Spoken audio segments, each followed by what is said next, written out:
Welcome back to our exploration of the book of Proverbs. While the first two chapters invited us to seek wisdom, Proverbs chapter 3 shows us how wisdom practically transforms our relationship with God and our neighbors. It is often described as a guide for living a life of practical righteousness. Today, we dive into a chapter that contains some of the most cherished and challenging instructions in all of Scripture. My son, do not forget my teaching, but keep my commands in your heart. Bind them around your neck. Write them on the tablet of your heart. These verses emphasize internalizing wisdom rather than just following external rules. The tablet of the heart refers to the center of a person's intellect, will, and emotional moral activity.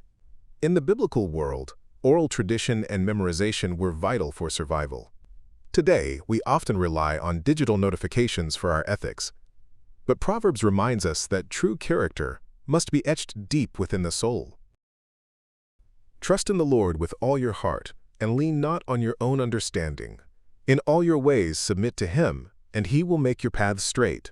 This is the theological anchor of the chapter. It calls for a total surrender of one's plans to God's sovereign direction. To make paths straight means God will provide moral clarity and guidance through life's complexities. Our modern culture celebrates self-reliance and trusting your gut. Proverbs chapter 3 verses 5 to 6 counters this by suggesting that human understanding is limited and that our greatest security comes from divine dependence. Do not be wise in your own eyes. Fear the Lord and shun evil. This will bring health to your body and nourishment to your bones.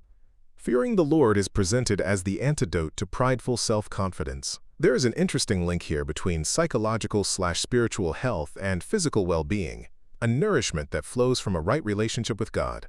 We live in an era of subjective truth, where being wise in our own eyes is practically a social virtue.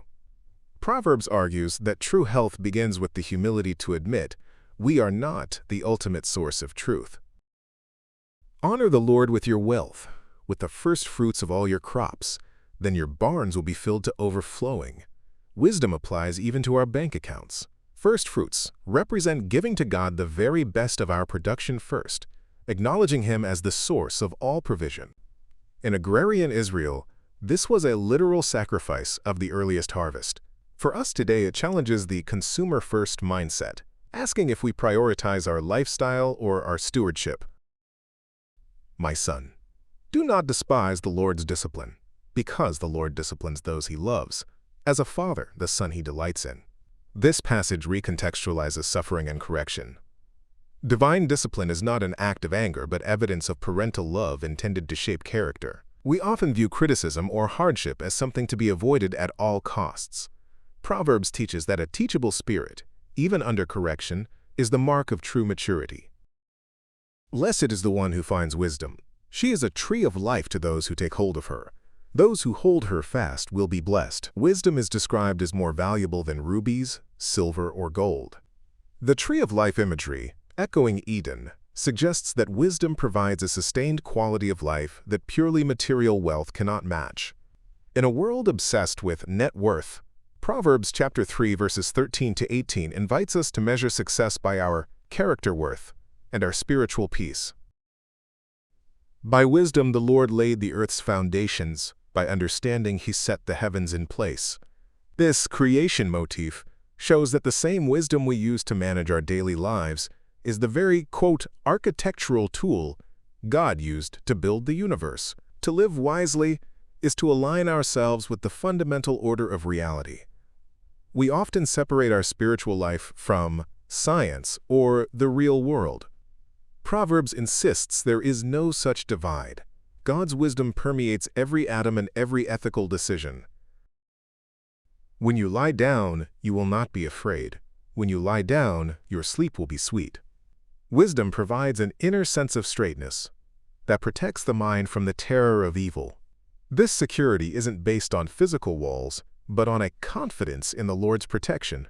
Despite our advanced home security systems and mental health resources, anxiety and insomnia are modern epidemics.